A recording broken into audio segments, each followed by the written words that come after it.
있습니다.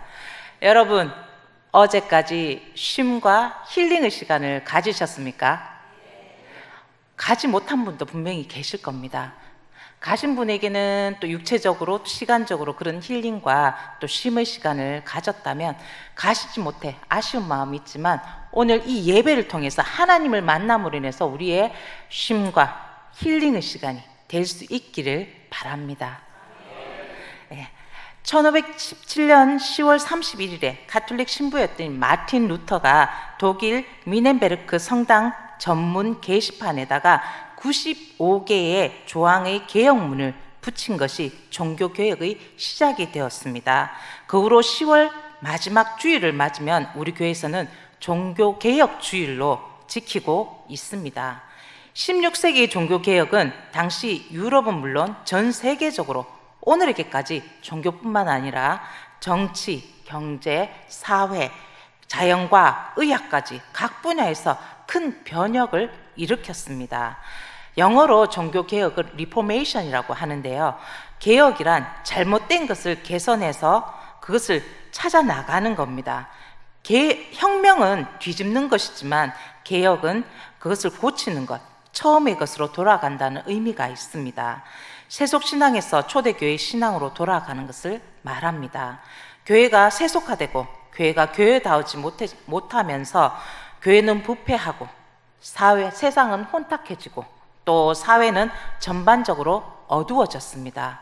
이런 교회를 향해 루터는 오직 하나님 앞에 살고자 했기에 이러한 모든 일을 간과할 수가 없었습니다.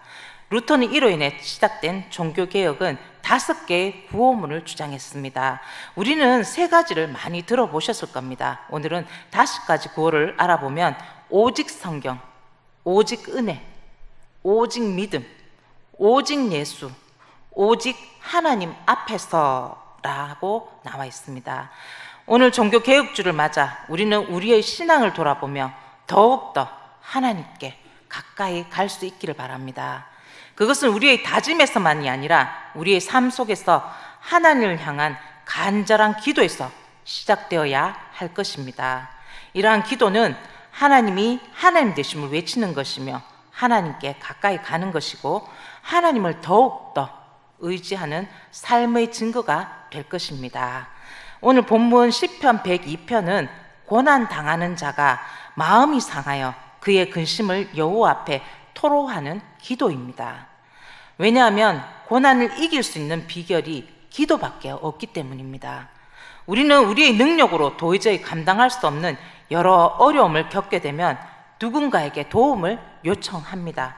그 도움의 대상이 가족이 될 수도 있고 또 주변의 지인이나 환경이 될 수도 있지만 그 모든 것을 넘어서서 우리의 발행과 능력으로는 어찌할 수 없는 진퇴양난의 그러한 자리에 놓이기도 합니다.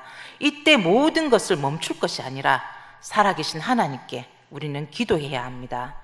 고난이 우리로 하여금 하나님께로 더욱 가까이 가게 하기 때문입니다. 시편 119편 71편에 보면 고난 당하는 것이 내게 유익이라 이로 말미암아 내가 주의 율례들을 배우게 되었나이다 라고 말씀합니다.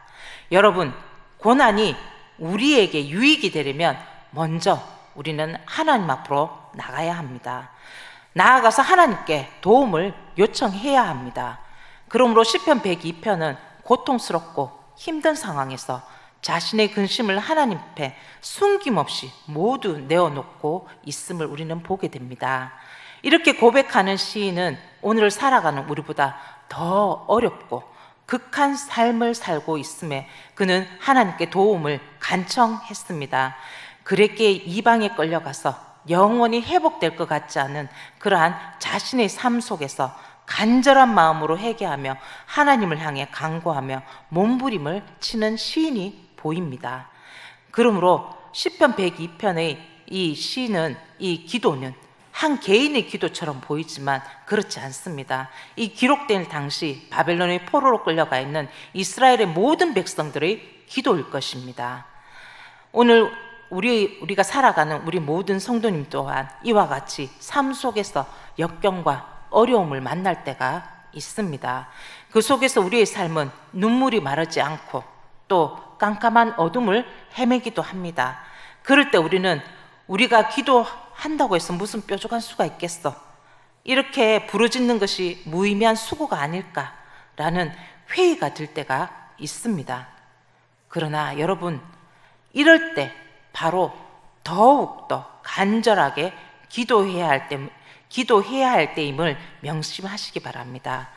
밤이 깊을수록, 어려움이 클수록, 의심과 회의가 밀려올수록 더욱 간절하게, 더욱 큰 목소리로 우리는 하나님 향해 온 몸과 우리의 온 힘을 다해 부르짖고 찾아야 합니다. 우리가 조금도 두려워하거나 염려하지 않을 것은 전능하신 하나님께서 우리와 함께 하시기 때문입니다. 하나님께서 본문 속에 이스라엘과 시인을 지키시고 보호하신 것처럼 우리도 지키시고 우리 하나님은 보호하십니다. 그러기에 성도된 우리의 소망은 하나님께 두어야 합니다. 이것이 성도된 우리의 믿음인 것입니다.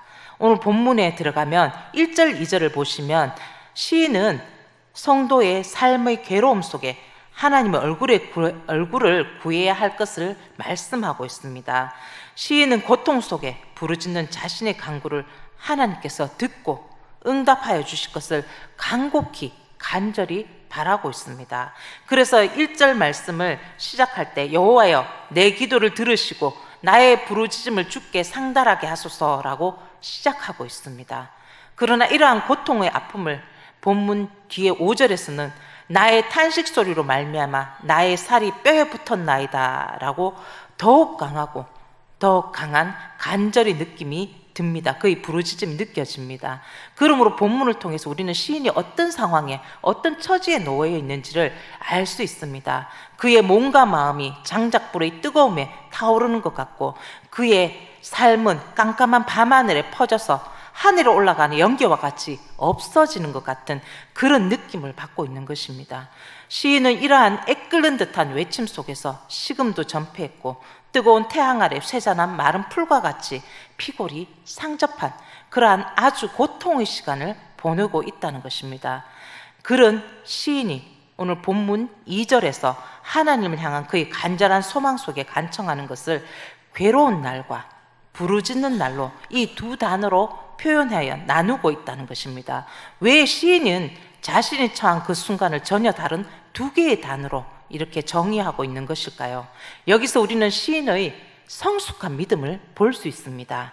어떤 믿음이냐면 시인에게 있어서 괴로운 날은 기도하는 날이었기 때문입니다. 그는 괴로움의 정도에 정비례하여 그의 부르짖음의 강도가 달라졌습니다. 즉 시인은 고난이 오면 기도하고 고난의 강도가 강해지면 더욱더 간절하게 부르짖으며 더욱 강력한 기도를 하여 그 모든 것을 믿음으로 이겨내며 나아가는 그런 신실한 믿음의 사람이었다는 것입니다. 사실 이러한 믿음과 삶의 태도를 견지한다는 것은 말은 쉽지만 행동으로 옮기기는 매우 어려운 일입니다. 세상 사람들은 큰 괴로움과 고난을 경험하게 되면 술로 고통을 잊으려고 합니다. 때로는 분함과 원통함의 마음을 다른 사람에게 쏟아내기도 합니다. 삶을 비관하여서 스스로 목숨을 끊는 일도 있습니다. 작은 고난에 대해서는 기도해 보려고 하지만 그 고난이 커지면 믿음이 약하여 하나님을 외면하고 원망하며 세상 사람들과 같은 행동을 보이는 그런 사람들도 있다는 것입니다.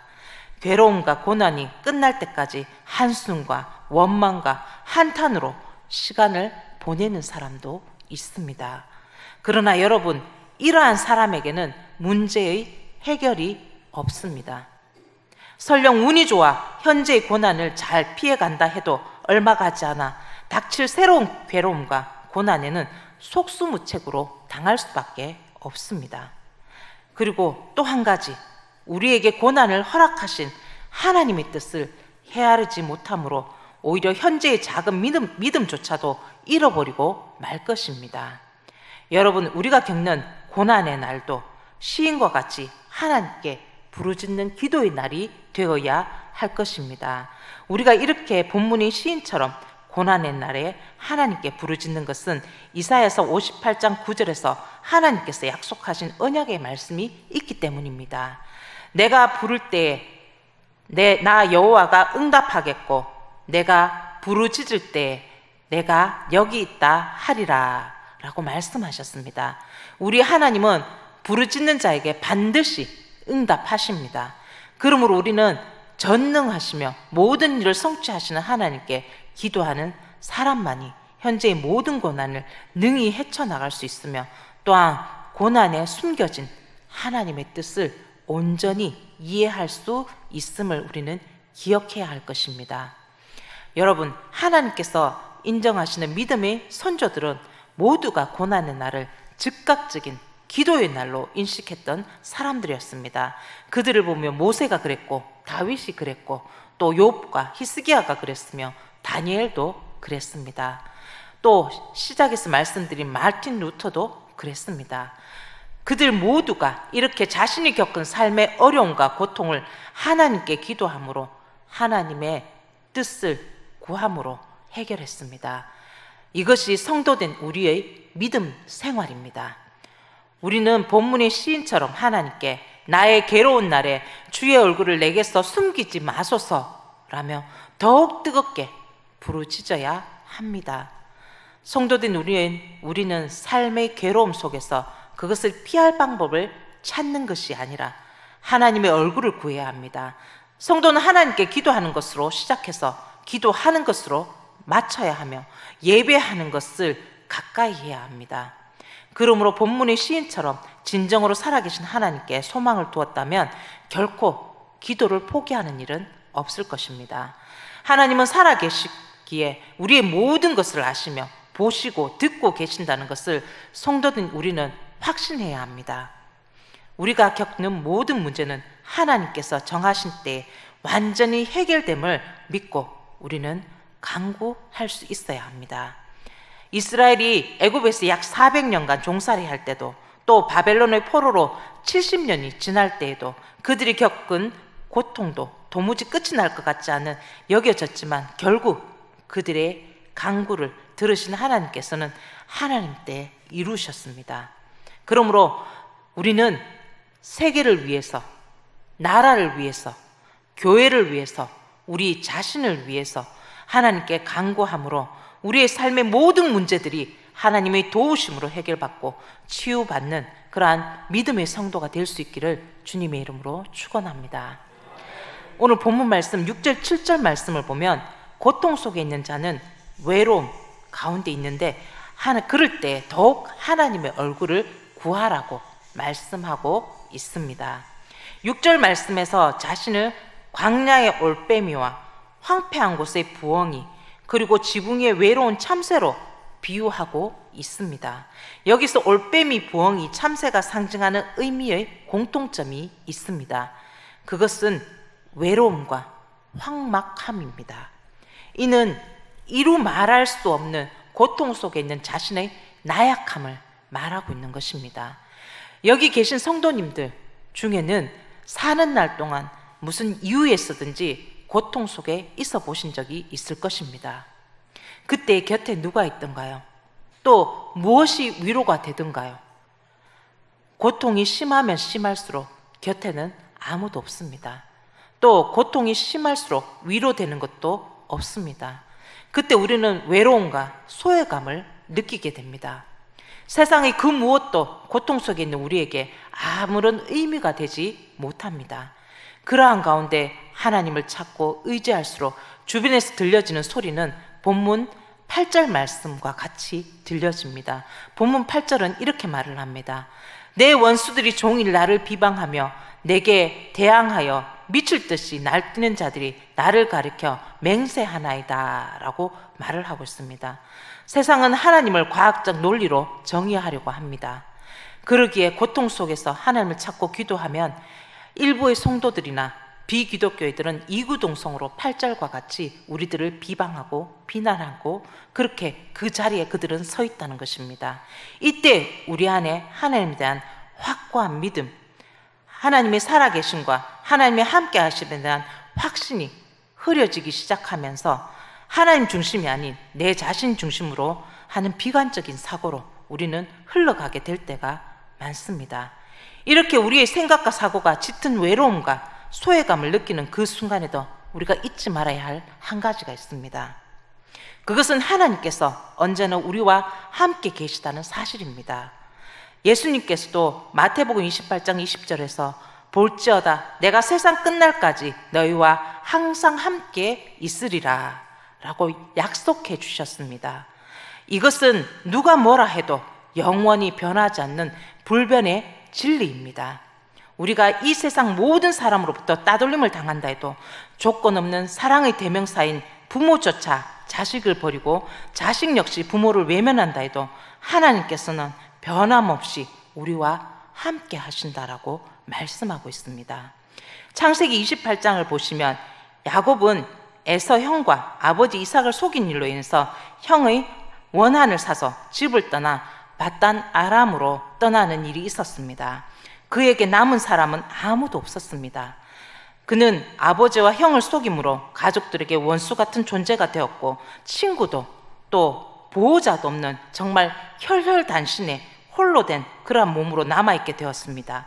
그러나 그가 베델에서 밤을 지새울 때 그는 결코 혼자가 아니라는 사실을 확인하게 되었습니다. 황막한 벌판에서 홀로 밤을 지새는 야곱에게 하나님께서는 창세기 28장 15절에서 이렇게 말씀하십니다. 내가 너와 함께 있어 내가 어디로 가든지 너를 지키며 너를 이끌어 이 땅으로 돌아오게 할지라 내가 내게 허락한 것을 다 이루기까지 너를 떠나지 아니하리라 라고 말씀하셨습니다. 무슨 말씀입니까? 부모와 형제가 너를 버려도 나는 내가 혼자가 아니라는 사실을 말씀하고 있는 것입니다. 그 사실을 깨달은 야곱은 창세기 28장 16절에서 여호와께서 여기에 계시거늘 내가 알지 못하였도다 라고 놀라운 고백을 합니다. 비단 베델에서 만이 아니라 그가 가고 있는 그 길, 그가 앞으로 닥치게 될 모든 순간순간에 하나님께서는 자신과 함께 하실 것을 야곱은 깨닫게 되었다는 것입니다. 사랑하는 성도 여러분, 우리는 이 세상에서 고독한 자리에 버려지고 소외와 멸시를 당하는 순간을 무수히 많이 경험하게 될 것입니다. 그러나 여러분, 그 순간에도 졸지도 주무시지도 않으시는 하나님을 기억하시기 바랍니다. 이사야서 49장 15절 말씀에 여인이 어찌 그 젖먹는 자식을 잊겠으며 자기 태에게서 난 아들을 긍휼히 여기지 않겠느냐. 그들은 혹시 잊을지라도 나는 너를 잊지 아니할 것이니라 라고 말씀하시고 계십니다.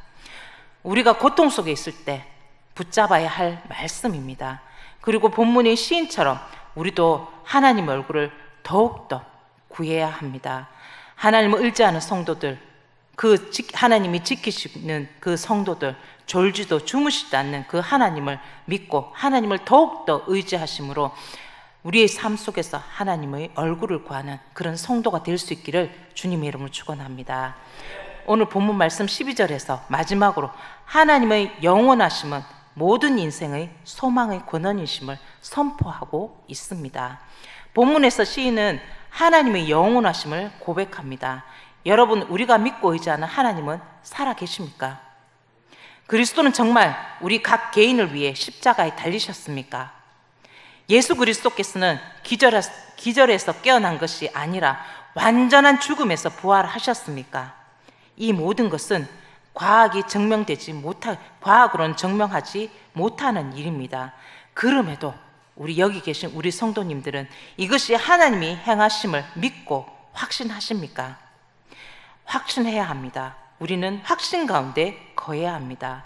하나님은 영원무건하십니다. 그러기에 우리가 말할 수 없는 고통 속에서도 한치 앞을 보지 못하는 인생의 어둠 속에서도 하나님은 우리의 소망이 되십니다. 시인의 믿음이 그러하기에 여호와여 주는 영원히 계시고 주에 대한 기억은 대대에 있으리라 라고 고백하며 오늘 본문 시편 102편 26절에서 28절 말씀을 또 시인은 이렇게 고백하고 있습니다. 우리가 말씀을 한 목소리로 함께 읽어보겠습니다. 시편 102편 26절에서 28절 말씀을 함께 읽겠습니다.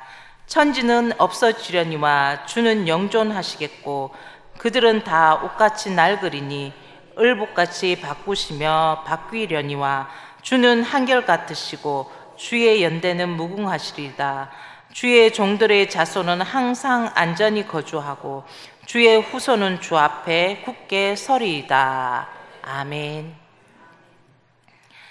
여러분, 우리가 고통 속에 있을 때 내가 기도한다고 해서 무슨 소용이 있고 내가 애써서 기도해도 아무 변화가 없다면서 마음에 비판과 비관되는 마음이 든다면 이때 더욱 우리는 하나님 앞으로 나아가야 하고 더 하나님께 집중해야 합니다. 그것이 하나님께서 우리에게 성경을 주신 목적이고 예수 그리스도를 이 땅 가운데 보내신 이유입니다. 그러므로 살아계신 하나님, 영원하신 우리 하나님께 더욱더 집중하여 부르짖으며 하나님의 복과 은혜 가운데 거하는 우리 동촌지역의 모든 성도가 될 수 있기를 주님의 이름으로 축원합니다.